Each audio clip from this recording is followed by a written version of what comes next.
Bom dia, gente. Tudo bom? Boa noite, bom dia. Sejam bem-vindos. Obrigado pela presença. Uma excelente semana para todos. Estamos aí de volta e vamos cuidar hoje dos princípios informadores da nulidade no processo penal. É o nosso capítulo 14. Enquanto o pessoal chega, não esqueçam de pegar o café. Tá? Então, meus cumprimentos aí a todos que estão sempre aqui presentes. Davi, Eunice, comandante André. Obrigado, tá certo?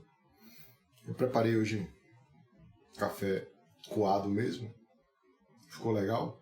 Tá aqui, viu? A Franja. Tá aqui. Aí lembram, gente, de mandar aquele aviãozinho pro amigo, tá? Para aqueles que estão chegando hoje, não se preocupem com não ter assistido às lives passadas, porque as nossas lives elas ficam gravadas no nosso canal. Então é só ir lá no canal YouTube, né? E indo ao canal, você encontra organizado, a gente deixou tudo prontinho lá. Hoje nós estamos na live de número 14 das 41 lives do nosso curso. Então é um revisaço geral do direito processual penal, né? Então vocês vão encontrar assuntos de direito processual penal e com uma diferença fundamental, que é estudar a nulidade como eixo central da nossa disciplina, como na verdade deveria ser, né? Então, aqueles que chegaram agora, que é a primeira live que assiste, fique conosco e encontra todo o material disponível no YouTube. Tem aí no IGTV também, mas no YouTube está mais organizado, o nosso canal. Aproveita lá, se inscreve, toca no sininho, tá certo? Não é, Kelly? Valeu, tá? Então, inclusive, a gente está com o nosso curso de Direito Processual Penal em conformidade com a teoria do direito, tá?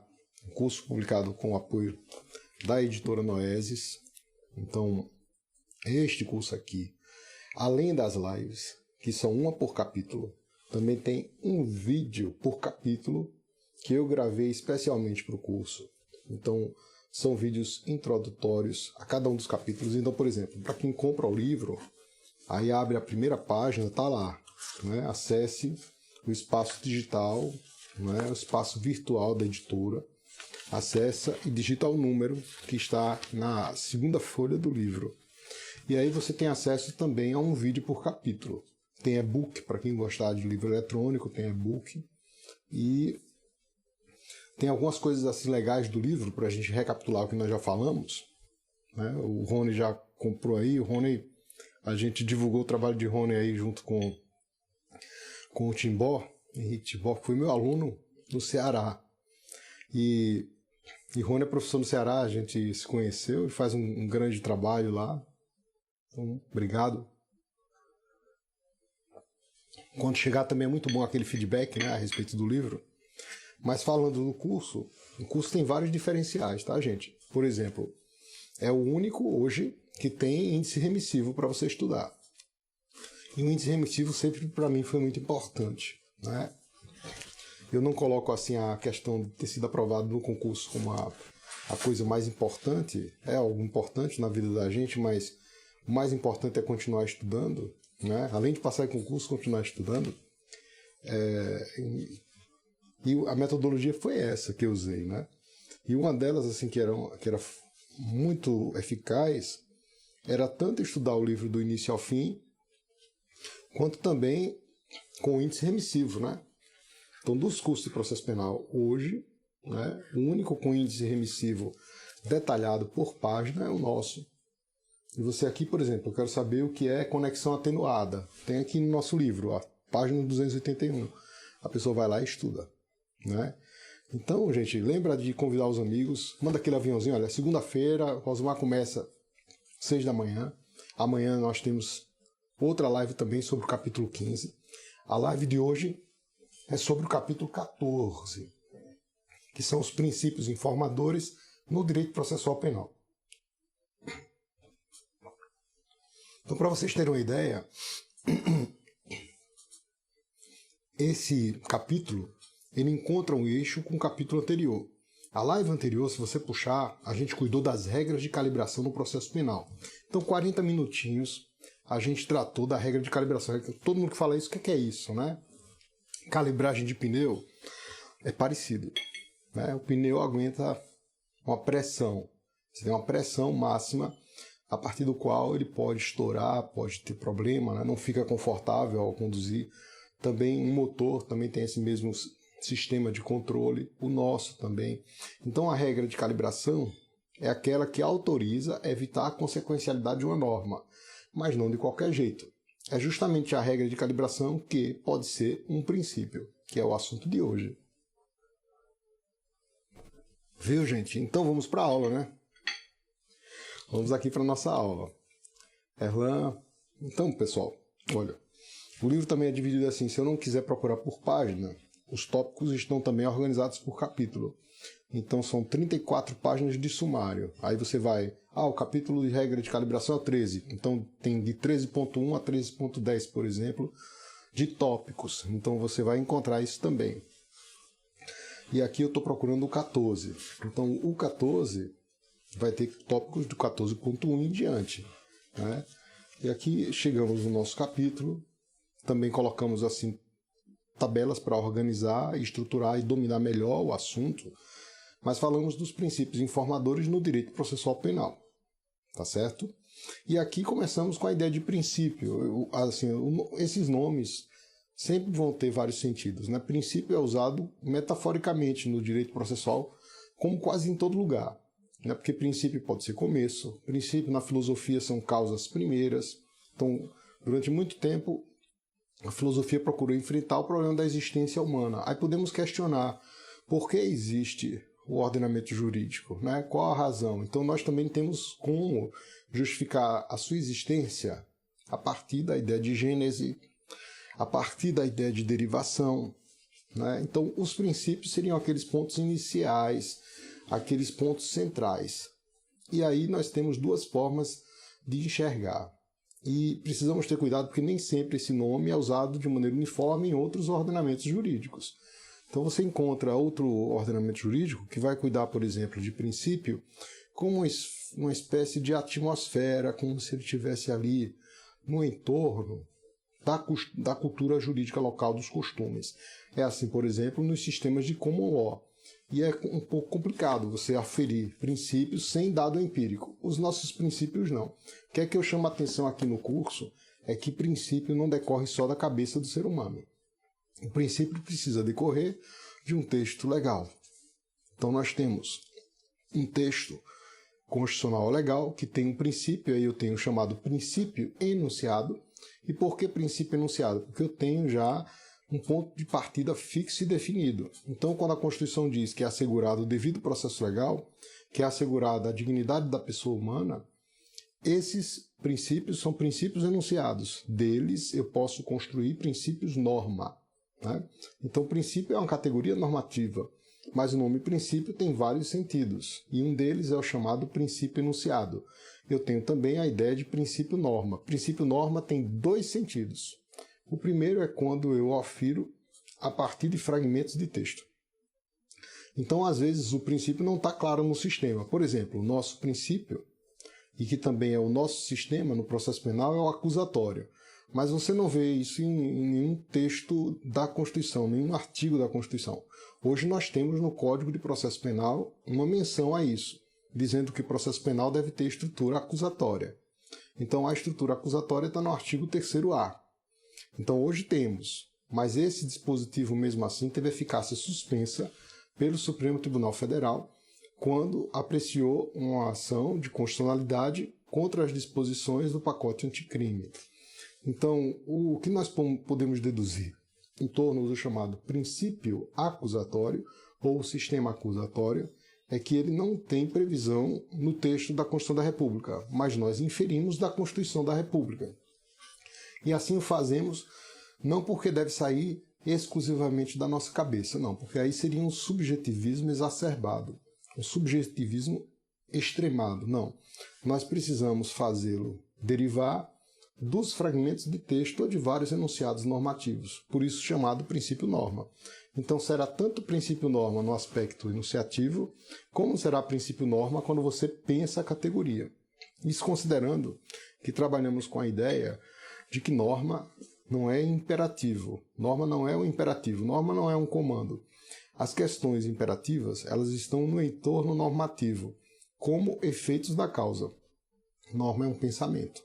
Então, o Carlos Cossio diria que norma é um pensamento de si mesma.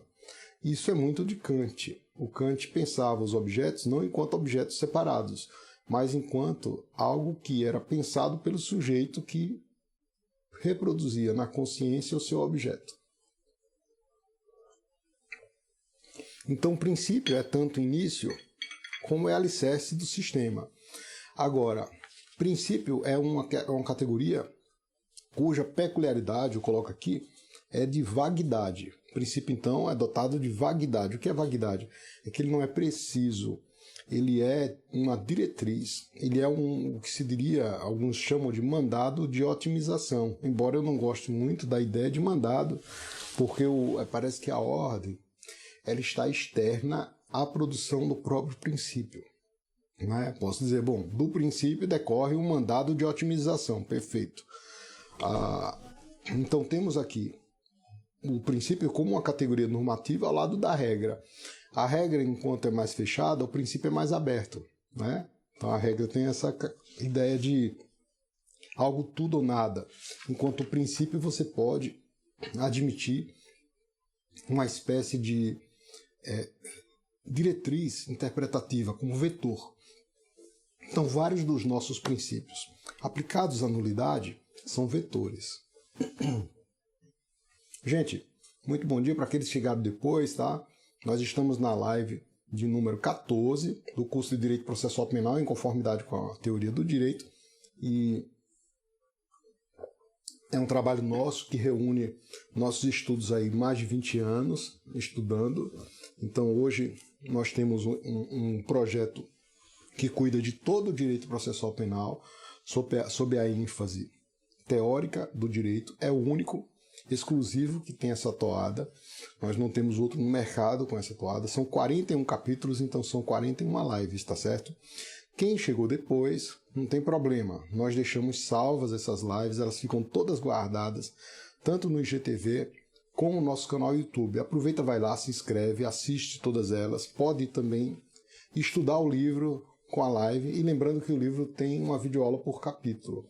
Então o conteúdo é um conteúdo de 34 páginas de sumário, é um livro de mais de 1056 páginas, né? Um livro com mais de 1000 páginas.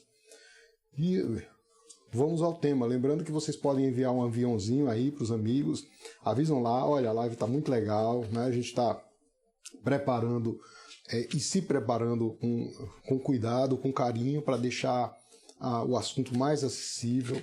São assuntos que até então, diriam, assuntos que poucas pessoas acessavam, quando tinham acesso se assustavam, então o assunto está palatável agora, de uma maneira didática. Então o livro, sobretudo, tem uma pretensão didática para que esse conhecimento se torne comum a todos nós, que a gente possa debater sobre esses assuntos e melhorar o nosso sistema jurídico, tá certo? Então, volvendo para a questão específica, né, vamos aqui para o ponto, a gente fala de princípios informadores da nulidade. Gente, o objeto, né, o objeto dos princípios. Por que princípios? Nós temos duas espécies de princípios. Existe aqueles orientativos, né, os princípios que orientam e que dizem o seguinte, olha, nós não vamos admitir violação a essas regras. Né? Então temos princípios que são de aplicação peremptória, tá? E princípios que você não pode fugir deles. Então, por exemplo, o chamado princípio da concatenação, ou princípio da consequencialidade, ele é peremptório, ele é absoluto. Isso significa dizer que nós não podemos admitir que uma regra que dependa de outra declarada viciada permaneça no sistema. Então, quando eu, por exemplo, anulo a sentença, eu anulo os atos que dependem da sentença. Quando eu anulo a instrução processual, eu também preciso nulificar os atos que são posteriores à instrução processual, porque nós não podemos ter ato posterior à instrução processual se essa instrução não se demonstrar sustentável conforme as regras jurídicas. Então, o princípio da concatenação ou da consequencialidade está vincado em uma norma, em um enunciado, então é princípio enunciado, lá no artigo 573, parágrafos 1º e 2º. Então, quem tem o código, abre o código, artigo 573 tem lá, que se o tribunal invalida um ato, ele precisa declarar tanto a extensão da invalidade do vício, ou seja, quais atos que serão atingidos, e essa extensão pode tanto ir para frente, ou seja, efeito prospectivo, como ir para trás, ou seja, efeito retrospectivo. Mas como vai para trás? Bom, por exemplo, se você nulifica uma sentença porque a denúncia foi inepta, você não declara a nulidade da denúncia nessa hipótese. O recurso foi dirigido contra a sentença, então a nulidade é da sentença, por mais perfeita que a sentença esteja. Então, às vezes, a sentença está aparentemente correta, mas a denúncia foi uma denúncia que dificultou a defesa do imputado, porque simplesmente ele não sabia sobre o que especificamente se defender. Então, nesse caso, se nulifica a denúncia, não porque a declaração foi sobre a denúncia. Você vai declarar a nulidade da sentença, ou seja, nulidade absoluta, vai invalidar a sentença e vai afirmar a extensão daquele vício. Ora, como o vício da sentença, a nulidade da sentença decorreu por força de nulidades da denúncia, ali eu tenho uma nulidade extrínseca à sentença, a nulidade da sentença, mas por decorrência. Então a gente chama de nulidade extrínseca, a gente chama de nulidade por decorrência, né? Ou seja, eu tenho nulidades intrínsecas, eu tenho nulidades extrínsecas. As nulidades intrínsecas é quando você pega uma sentença e vê que ela está totalmente descompassada. É possível você identificar problemas em um processo só pela leitura da sentença. Então, diferentemente que alguns dizem, eu não li o processo, não é bem assim. Às vezes você examina uma sentença e percebe que ela está, por exemplo, sem fundamentação, com a fundamentação fraca, uma sentença inconsistente de maneira argumentativa. Então eu consigo examinar uma sentença e afirmar que era uma sentença viciada. Essas são as nulidades intrínsecas. Agora, por outro lado, eu posso examinar uma sentença e achar que ela está perfeita, mas nem por isso ela está imunizada a controle. Então, às vezes, é uma sentença muito bem fundamentada, é uma sentença muito bem escrita, né? Um primor. Mas quando você vai confrontar com os atos processuais, aí você percebe, eita, ela não poderia ter sido dessa forma. Por quê? Porque a denúncia é uma denúncia inepta, porque havia falta de justa causa para o encaminhamento da demanda, para a deflagração do processo. Posso dizer isso. Então, nesse caso, a nulidade não é intrínseca, é uma nulidade extrínseca, é uma nulidade por decorrência. Então, nessas hipóteses de nulidade por decorrência, você pode fazer incidir o princípio da concatenação, que é o princípio da consequencialidade, que é o mesmo princípio do que a gente pode chamar de encadeador, né? Um princípio que determina que os efeitos do vício se espraiem tanto para trás como para frente. Então, aqui nós temos a primeira dica, né, em torno dos princípios informadores da nulidade. Ele pode recair de maneira peremptória, mas ele pode recair de maneira relacional, ou seja, muitos dos princípios informadores das nulidades têm lugar para as chamadas nulidades relativas. Mas o que é uma nulidade relativa? Pessoal, houve uma grande confusão, a nosso ver, né, um desvirtuamento do nome nulidade relativa. Uma das leituras que eu fiz mais enriquecedoras foi a leitura do primeiro volume do Sistema de Direito Positivo de Pontes de Miranda. Nele, ele fala muito de uma questão relacional, uma espécie de teoria da relatividade. Mas o que é isso? Bom, não é bem algo flexível, mas algo que se relaciona. Então, tudo que a gente faz na nossa vida, ela depende de outros fatores. Isso parece ser muito comum até em aspectos da medicina, né? Eu encontrei com um amigo nosso, o Dante, que é médico, que está acompanhando as nossas lives, e disse: Rosmar, serve para tudo, né? O que você está falando. E assim, embora possa não servir para tudo, pode ser muito útil você perceber que nós não podemos interpretar aos pedaços, nós precisamos relacionar. Então, quando eu falo nulidade relativa, é porque ela tem uma relação muito mais forte do que a absoluta. Ela precisa, por exemplo, considerar prejuízo, né? Se o ato causou prejuízo para direito da parte. Não é? Perfeito? Então, quando eu tenho uma nulidade absoluta, eu não vou admitir esse tipo de relação. Ou seja, a nulidade absoluta é como se ela fosse mais circunscrita em termos de exame. Já a nulidade relativa, o nome relativo, tem a ver com a ideia de relação. Então não é flexibilidade. É algo assim muito complicado você usar o nome relação como flexibilidade, porque você autoriza o arbítrio, a discricionariedade, né?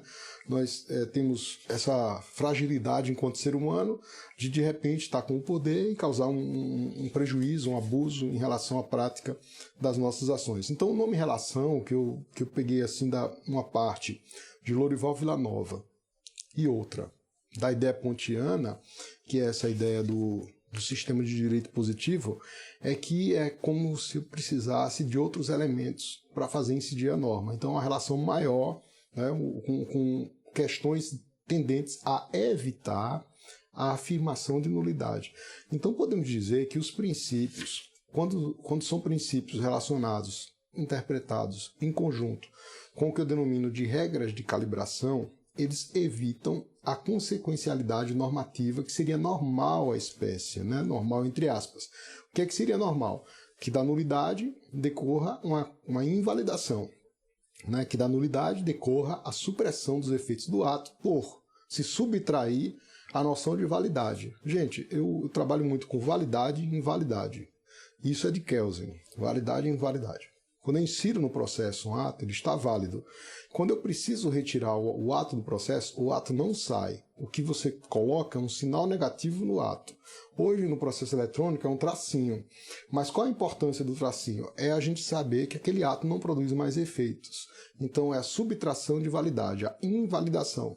Então, o normal é que para qualquer vício decorra a invalidação, porque, afinal de contas, eu tenho ali a necessidade de regular o sistema. Está no artigo 251 do Código, como dever do juiz velar pela regularidade do sistema.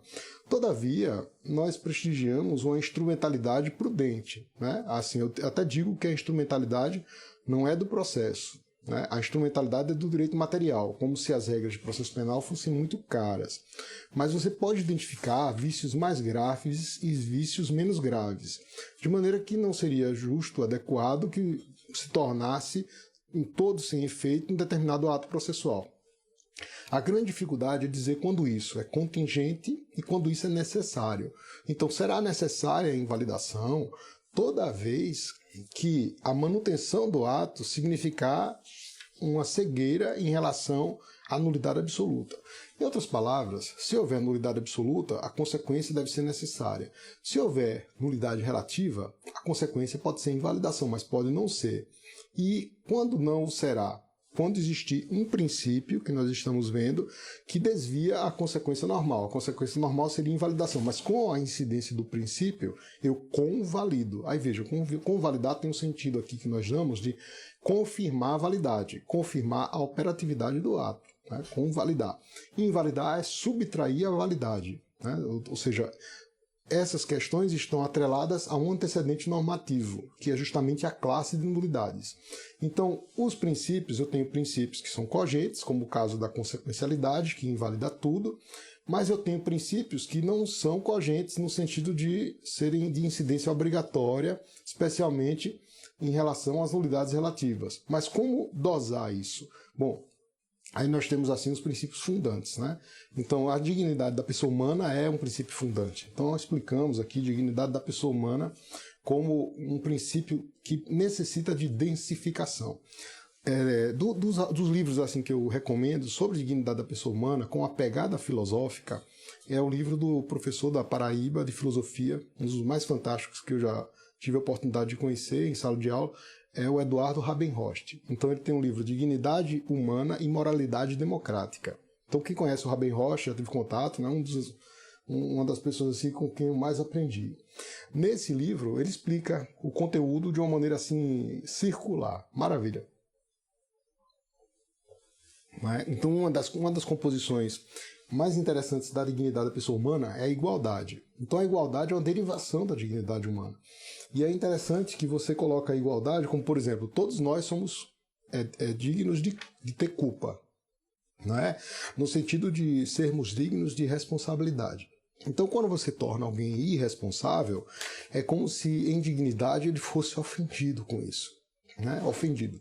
E quando você cobra dele a responsabilidade, você o diminui em termos de igualdade. Então, por exemplo, um pedido de desculpa, de tirar a culpa, te coloca em uma situação inferior. Essa situação inferior pode ser de humildade ou pode ser uma situação de humilhação. Então, quando a pessoa é exposta a pedir desculpa de uma maneira bem explícita, em certa medida ele se desprovém daquilo que seria mais igual. Aí, nesse sentido, ele explica a dignidade.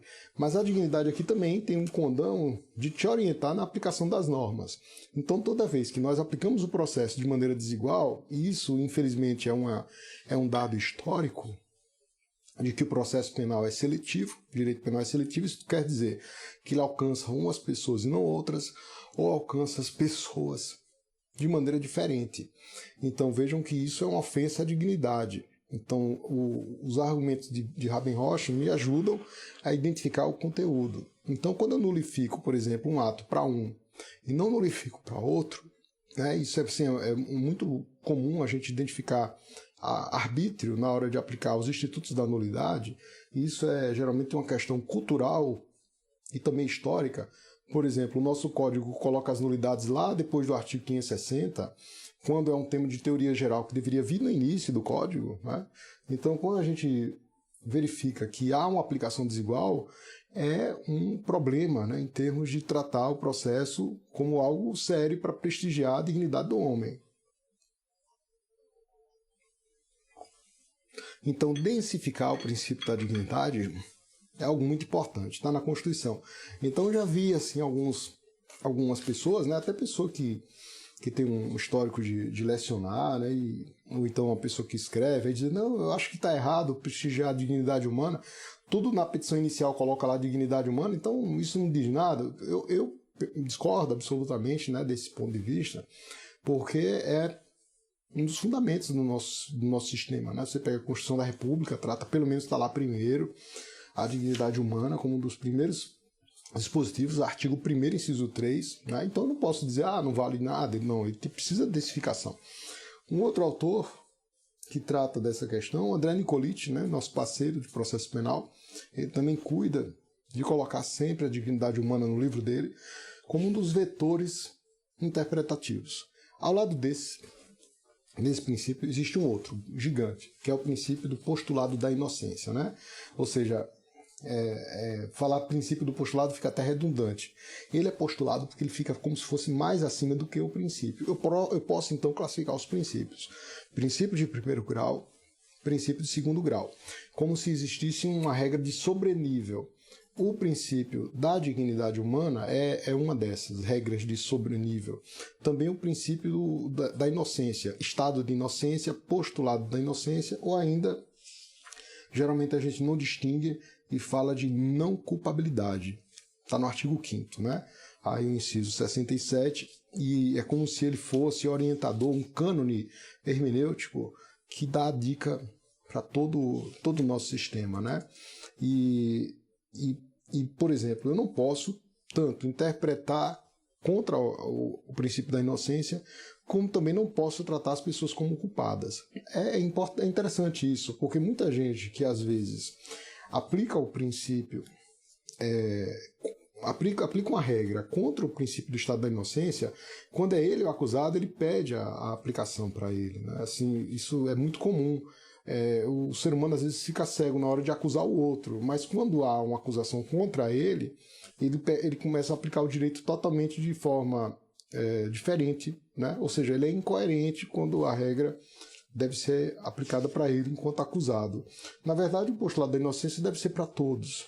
E ele é como se fosse esse princípio enorme, né? Para falar, como o professor Geraldo Prado costuma dizer em suas aulas. Então, um princípio muito importante. Além disso, do devido processo legal. Então, o devido processo legal ele inspira as unidades, né? A ideia de devido processo legal, gente, eu até escrevi um texto com o Alexandre Moraes da Rosa. Ele está casado com a instrumentalidade. Então, aqui eu já falei hoje, a instrumentalidade não é bem do processo em matéria penal. São úteis as lições de Cândido Rangel Dinamarco, porque ele até diz, olha, vamos aplicar a instrumentalidade constitucionalmente. Então ele não manda aplicar a instrumentalidade para violar a Constituição. Cândido Rangel Dinamarco, lá no processo civil, ele não manda para violar a Constituição. Ele diz, olha, vamos aplicar o princípio, né, da instrumentalidade das formas de uma maneira positiva, né? Então ele tanto fala da instrumentalidade em sentido negativo, né, de você não interferir na liberdade das pessoas, tá? O que não deve ser também só dessa forma, porque sob um ângulo negativo seria uma espécie de culto à forma pela forma, e às vezes até com formas incoerentes, incompatíveis, mas ele fala sobretudo da instrumentalidade em sentido positivo. Então aqui a gente também explica de uma maneira didática, né, fazendo uma compartimentação, dizendo o seguinte, olha, a abertura aqui ela não pode violar o texto da Constituição. Então isso o Dinamarco fala quando trata da instrumentalidade do processo. Eu inverto, né? Eu e o Moraes da Rosa, nós invertemos e falamos instrumentalidade do direito material. Então isso muda muito, porque é como se eu dissesse, olha, no processo penal, o que está estabelecido com aparência de regra processual é substância. Então se, por exemplo, você vai ler lá na Constituição da República, né, que deve ser respeitado o devido processo legal, é porque muita gente foi vítima do desrespeito ao devido processo legal. Então a regra do devido processo legal, embora tenha aparência de regra de conteúdo processual, ela tem um sentido substancial, material muito forte, imanente. E isso nós encontramos em outras e outras regras. Então, quando tem lá no texto, por exemplo, deve ser assegurada a razoável duração do processo, alguns dizem, não, devemos apressar o processo para punir. Não é.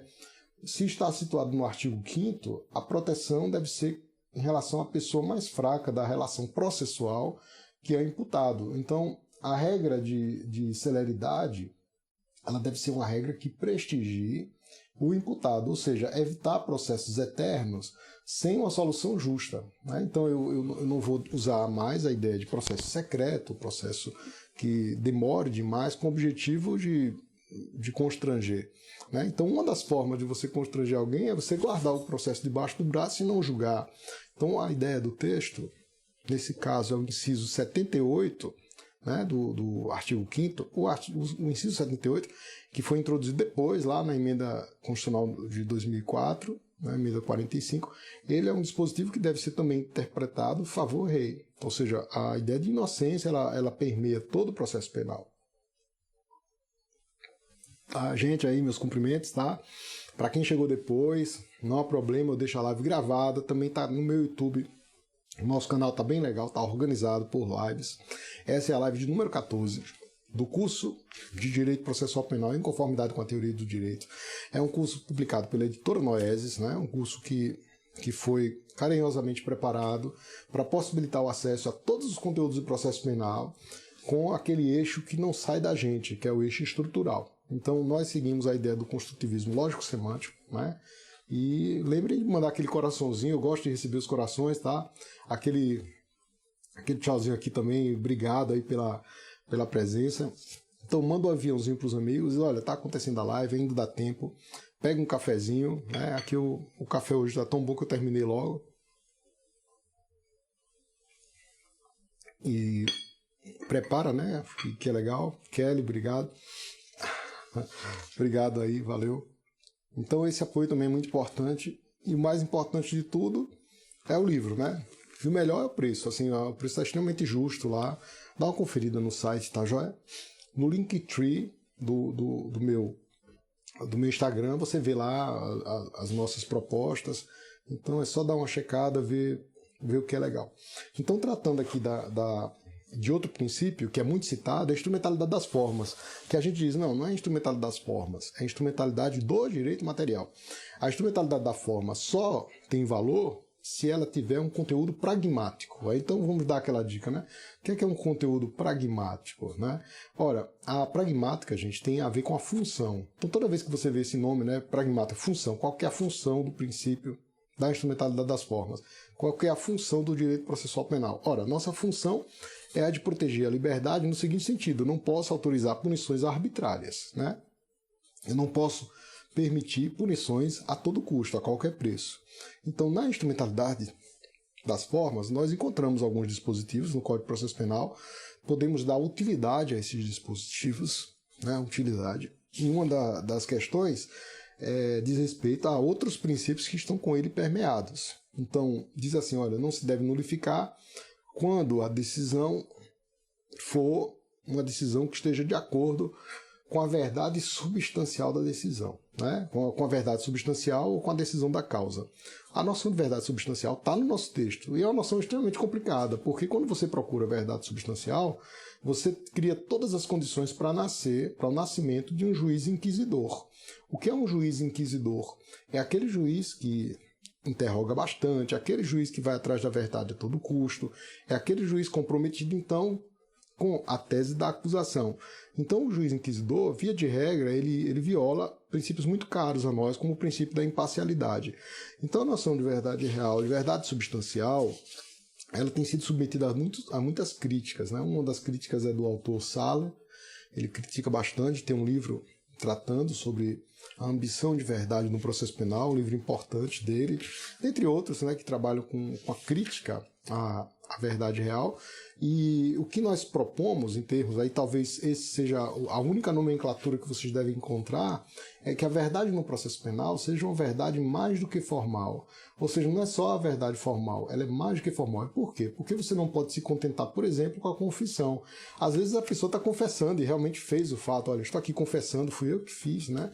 Mas a gente não pode se contentar com a confissão. Então a confissão sozinha não vale. Eu preciso da confissão e preciso de outros elementos. Então o próprio texto fala em várias passagens que a confissão não é apta sozinha a condenar. Então às vezes tem um inquérito, você ouve várias pessoas, as pessoas dizem que foi o acusado fulano que fez, né?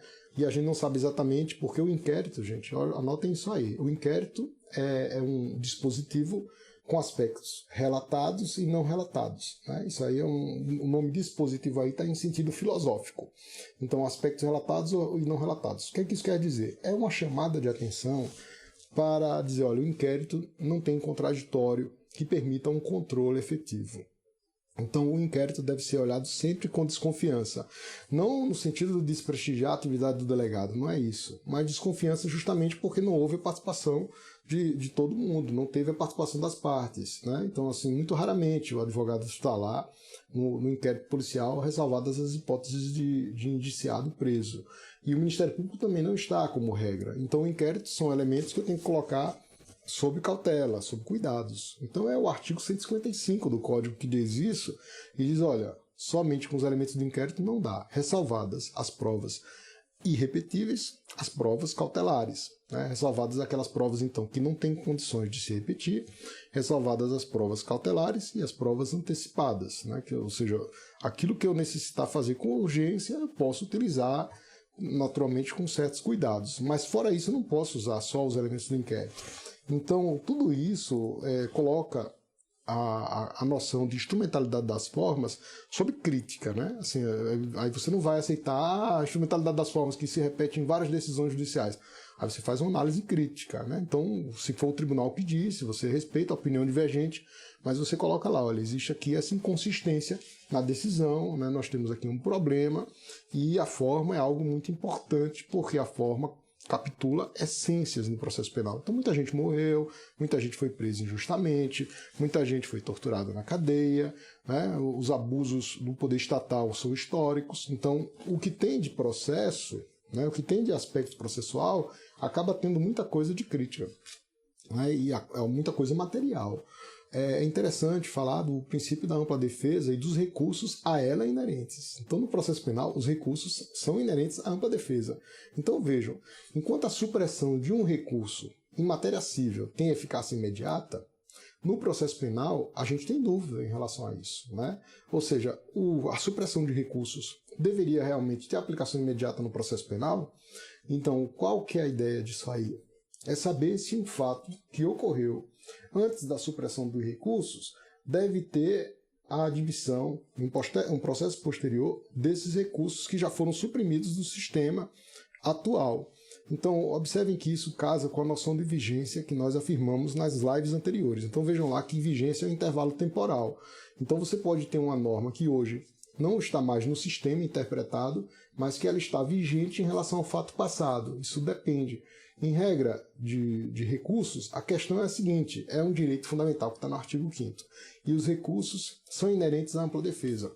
Então, a crítica aqui ela vai em relação à aplicabilidade imediata das supressões de recursos que acontecem no nosso sistema por força da incidência genérica do artigo 2º do Código, que diz que a aplicação imediata das regras processuais. Mas espera aí, recurso é uma regra que está no artigo 5º. Recurso é uma regra que é inerente à ampla defesa. Ampla defesa, então, é uma regra que, apesar de aparentemente processual, diz muito a respeito das matérias em questão processual, porque você aplica a pena sem defesa. E aqui tem umas propostas, né, que eu sempre fui crítico dessas propostas. Por exemplo, vamos tornar os recursos especial e extraordinário ações. Vamos acabar com os recursos especiais e extraordinários. Olha, o recurso extraordinário e o recurso especial são um dos poucos recursos criminais que estão na Constituição. São tanto cíveis como criminais, né? Então, quais são os recursos que estão na Constituição? Recurso ordinário, recurso especial e recurso extraordinário. Se você suprime isso aí, quais são os recursos inerentes à ampla defesa? Você não os terá, né? Então, nós deduzimos, né, que se tratam de cláusulas que não podem ser modificadas, e se forem modificadas vão violar a ampla defesa com os meios e recursos a ela inerentes, né? Então aqui, pessoal, é essa dica, né, de que nós temos uma configuração toda peculiar. Falamos também de um princípio que vemos repetindo aqui, que é o princípio do pas de nullité sangrier, né? E aqui as antinomias, aí nós tocamos nesses aspectos relativos às antinomias. Pas de nullité sangrier, está no artigo 563.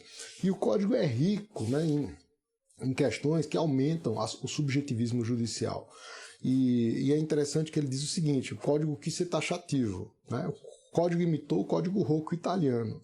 O Rocco é de 1930, o nosso código é de 1941. Então, explicitamente, o redator do nosso código, ele fez menção a isso na exposição de motivos. Então, para todo mundo que quer aprender processo penal, é importantíssimo ler a exposição de motivos do código de 41, do nosso código, porque ali você vê que o que se aplica hoje em termos de abusos, questões abusivas, já eram mencionadas lá em 41 e continuam lá no texto e se parece muito com a realidade que a gente vê de processos abusivos ou que querem punir a todo custo. E lá dizia, olha, as nulidades a gente reduziu ao mínimo, então capitulou. Só que ele deu uma cláusula de abertura. Então no artigo 564 se capitularam todas as nulidades, no artigo 564, e no inciso 4 disse assim, em outros casos em que houver descumprimento de elemento essencial relativamente ao ato. Então, assim, se faltar elemento essencial a qualquer ato, diz o inciso 4, é nulidade também. Então, especificou uma série de nulidades e no final abriu, né? Disse, olha, qualquer outra hipótese também pode ser objeto de nulificação. Em outras palavras, se autorizou o arbítrio. E, naturalmente, que na prática do dia a dia, o arbítrio vai cair sob os ombros do mais fraco da relação processual, que geralmente é imputado, não se compara, né? Imputado com o órgão do Ministério Público em termos de força e de poder. A noção de interesse é outro princípio que nós aplicamos. Então, lembrando aqui, gente, que esse capítulo se relaciona com o capítulo sobre regras de calibração, tá? Mas só que você pode estudar de maneira separada. O livro foi pensado dessa forma, com capítulos até com tópicos curtos também, né? Que viabiliza o interesse, que viabiliza os estudos. Então aqui, por exemplo, o princípio do interesse é um tópico bastante curto para que a pessoa tenha acesso e relacione com outros temas. Então, estou sem tempo, eu posso pegar aqui um tópico específico e estudar. Estou com mais tempo, vou ler o livro todo. né? Tô com vontade de me aprofundar em um tema, leio um capítulo, né? Ou então estou em dúvida a respeito de um assunto, vai no índice remissivo e lê. Aqui um abração para Brasília também, viu? Então, gente, o princípio do interesse diz respeito à questão, olha, a parte não pode alegar uma nulidade que tenha causado, né? Aí já é o princípio da vedação de se beneficiar a respeito da própria torpeza, né? Ou então, por outro lado, a parte só pode alegar, é outra face da moeda, a parte só pode alegar a nulidade que lhe aproveite, né? Então eu não posso alegar a nulidade que só a outra parte aproveite.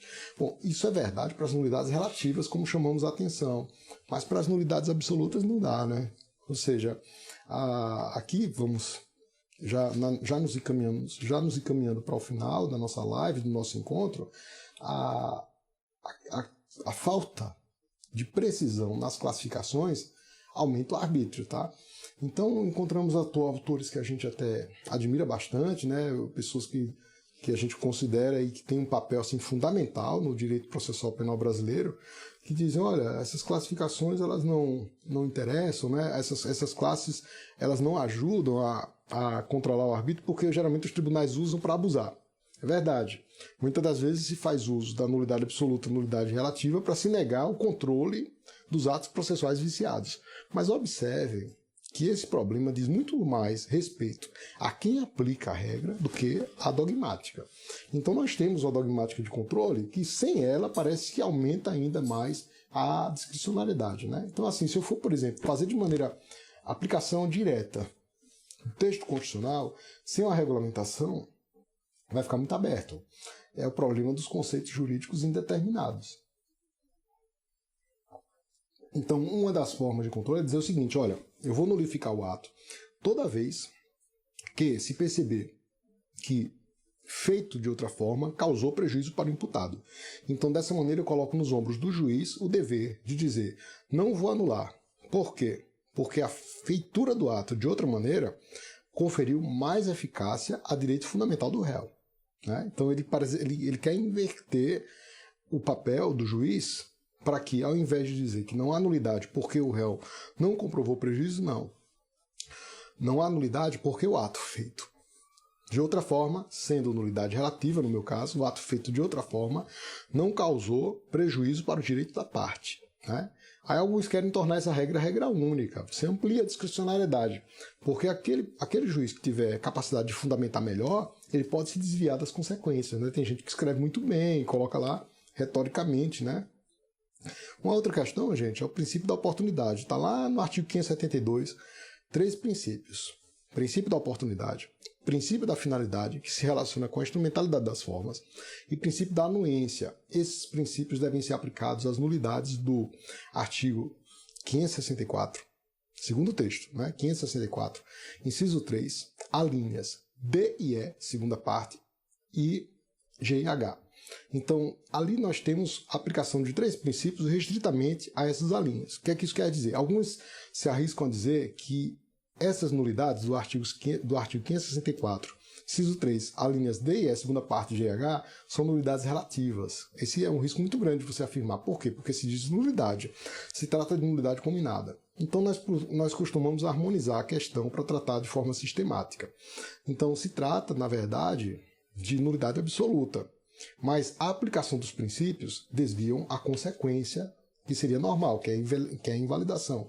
Então, se a anuência conferir respeito aos direitos fundamentais e se cuidar de nulidade relativa, aí você pode aplicá-la. Mas por quê? Porque deu mais garantia ao réu, conferiu mais garantia ao direito do imputado. Mas se eu perceber que a sua aplicação prejudica a garantia, essa aplicação é inconstitucional.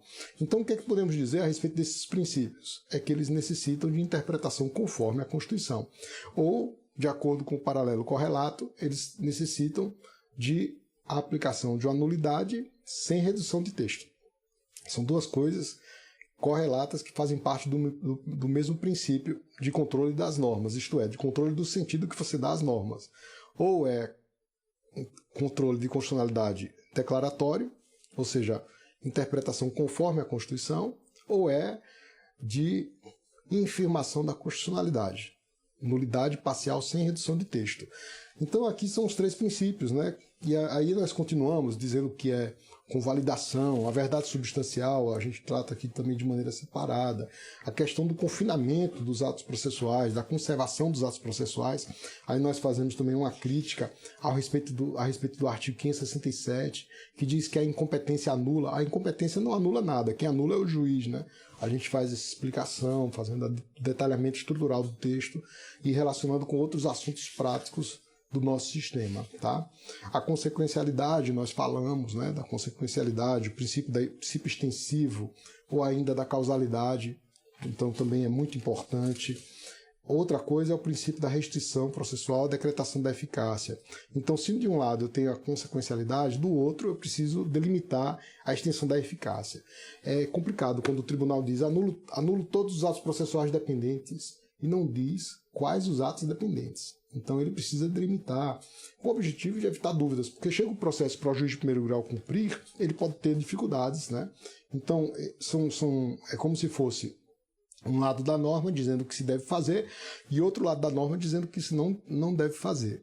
Em outras palavras, eu tenho a aplicação do que nós mencionamos lá, citando Carlos Cossio. Eu tenho a endonorma a respeito do que é devido e a perinorma a respeito do que é indevido. Então são conceitos importantes para você explicar o fenômeno jurídico, né? Ou seja, inclusive compreender. Porque a grande diferença de você compreender esses fenômenos jurídicos é que você vai ter domínio, né? Vai saber o que está fazendo, tá? E isso aí é muito legal, quando você consegue ter domínio do que está fazendo, né? Eu digo, olha, estou escrevendo aqui, eu estou sabendo o que eu estou fazendo. Ainda em relação à restrição processual da eficácia, nós falamos da modulação. A modulação vai compor a estrutura da norma. A aula que vem é uma aula importantíssima, porque eu trato da teoria da nulidade no processo penal, que inclusive é tema do meu livro específico sobre nulidades, que é um dos estudos, assim, que hoje é um dos estudos lembrados sobre o tema, né? A gente tem um livro só sobre nulidades, que foi nossa tese de doutorado, e nós colocamos a modulação em seu eixo estrutural. Então eu vou explicar como é que se compõe, para ninguém se assustar com a fórmula, né? Você quer matemática, tem gente que já se assusta, ainda mais nós que somos da área de exatas, né? Aliás, que não somos da área de exatas, nós somos da área de humanas, né? Então, eu sou de humanas, então, mas é possível você tratar a questão normativa enquanto cálculo, né? E, se você pegar lá Hobbes, ele fala do cálculo enquanto cálculo do discurso, né? Então existe um cálculo das proposições. Aqui a gente fala também no cálculo normativo, para dizer, olha, como é que essa norma jurídica ela pode ser bem formulada, né? Como é que essa proposição pode ser bem formulada e se imunizar contra os controles, né? Não no sentido de evitar o controle, mas no sentido de permitir que não seja aplicada uma consequência.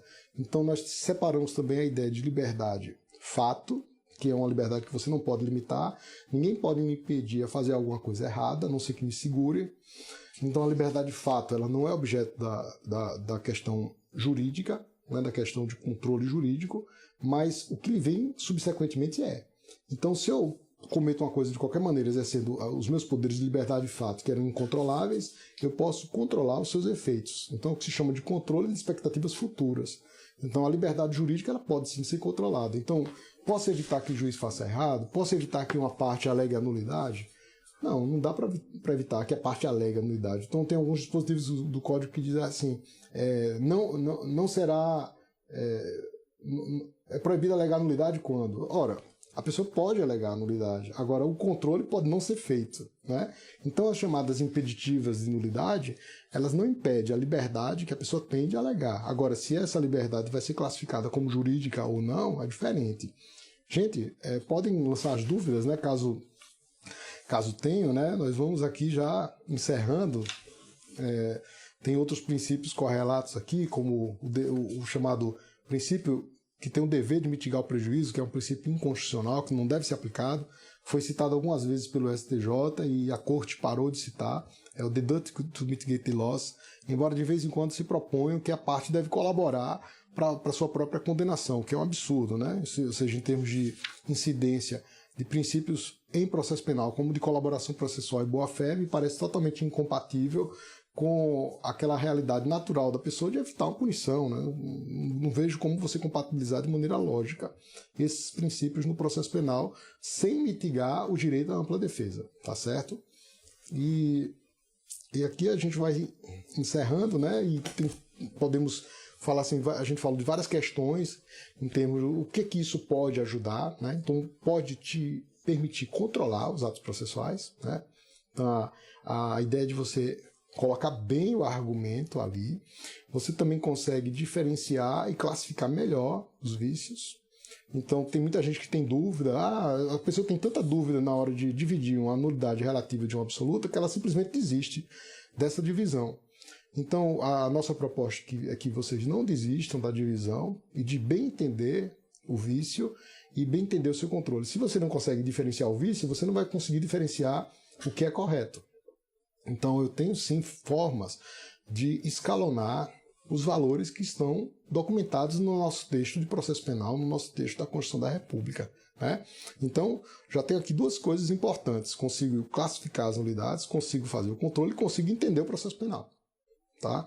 Além disso, esse tema permite você identificar a correção de toda a estrutura do processo penal, desde a denúncia até a sentença. Então, é também um diferencial. Ou seja, se você tiver esse tipo de domínio, você vai se sobressair. Não só no sentido de entender melhor toda a matéria e de também maximizar a sua capacidade mnemônica. Mas na hora de trabalhar, a potência que isso dá em termos de resultados é um negócio incrível, tá certo, gente? Então essa era a nossa live de hoje. Eu agradeço aqui a presença, né, a participação dos amigos e dos que nos acompanham. E amanhã tem mais. Já fica de antemão convidados para estar conosco, né? Estarem aqui conosco ao vivo. Fica gravado, mas bacana mesmo é a gente estar aqui trocando essas ideias, né? E amanhã vamos tratar do capítulo 15, que é a teoria da nulidade no processo penal, que é um tema específico, como eu falei, de um livro nosso, tá certo? Então, mesmo terminando a live, quem puder manda aquele aviãozinho, diz, olha, vamos lá no Instagram do Rosmar, tem no canal YouTube, e desejo a vocês uma semana abençoada, uma semana com muita coisa boa, produtiva, né? E de muita luz, tá certo? Um abração, beijos, até a próxima. Obrigado.